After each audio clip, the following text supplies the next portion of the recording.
The origin story of the human storytelling instinct. We love stories. We love stories so much that movies alone is a $1 billion a year industry. Written fiction generates $10 billion per year. Why do we love stories so much? Well, one clue is that if something exists everywhere and has existed since the dawn of time, it's a human instinct. And if something is an instinct, it presents an interesting question. And that is, why, back in the day, did those who had the storytelling instinct win the survival of the fittest contest against the people who didn't have the storytelling instinct? Living as a hunter-gatherer was extremely difficult. It's hard to even imagine it today when we live in a world of instant everything.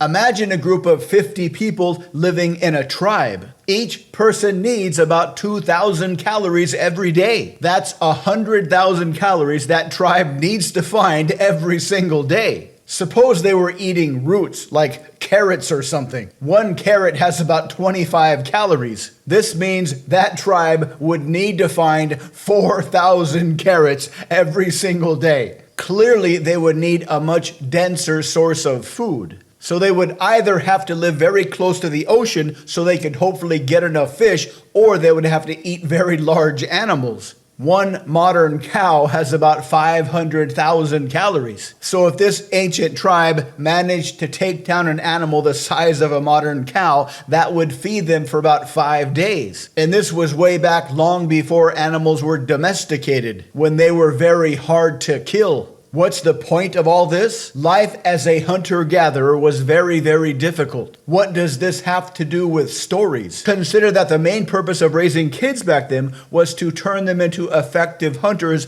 as soon as possible, to become net producers rather than net consumers. One way to do that would be to tell stories around the campfire every night. Stories with heroes that the kid would want to be like when they grew up. This may be the origin story of Joseph Campbell's hero's journey. In the hero's journey structure, the kid starts out as an orphan when he knows there's something more exciting out there somewhere. Then he transitions into the wandering hero phase where he's no longer a kid.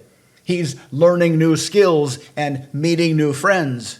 He knows he's supposed to do something fantastic with his life, but he's not quite sure what yet. Finally, he gets to the warrior phase where he knows he's supposed to face off against some huge monster or demon or something. This is the perfect story structure that an ancient cave kid could listen to over and over and over again and get him ready to be a successful hunter when he becomes old enough. We can imagine a split test between two different tribes of ancient humans, one with a storytelling instinct and one without. The tribe with a storytelling instinct would be much better at raising kids to be effective hunters. The kids without the storytelling instinct could only look to the real-life adults around them as their role models. The kids with the storytelling instinct would have access to a much wider range of fictional role models that they would want to be like when they grew up. So not only are stories part of our nature, but it's also part of our nature to be motivated by fictional role models when we can't find any real role models. This is good news. This means if you don't have any positive real role models in life, you can choose whatever fictional role models you want. You can choose your own custom-built role models to inspire you, to motivate you to live your best life. Another purpose of stories is it could be that it feeds what anthropologists call the collective memory. So long as a tribal lineage remains intact over dozens or even hundreds of generations,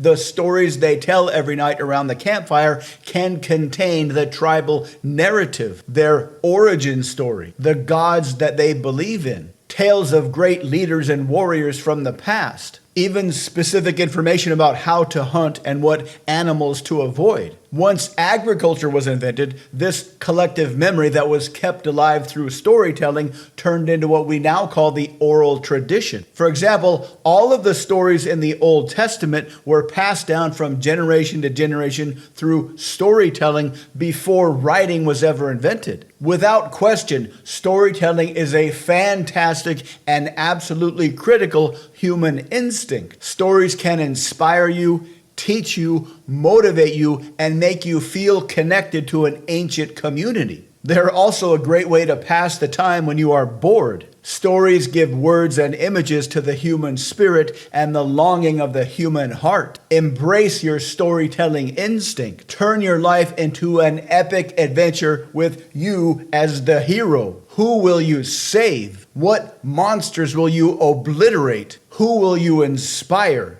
To learn more about storytelling and other ways to enhance your life, please visit mindpersuasion.com. Check out the links below. And because we make videos almost every day, please subscribe so you can continue to learn more. Let us know what you think in the comments. Thank you for watching.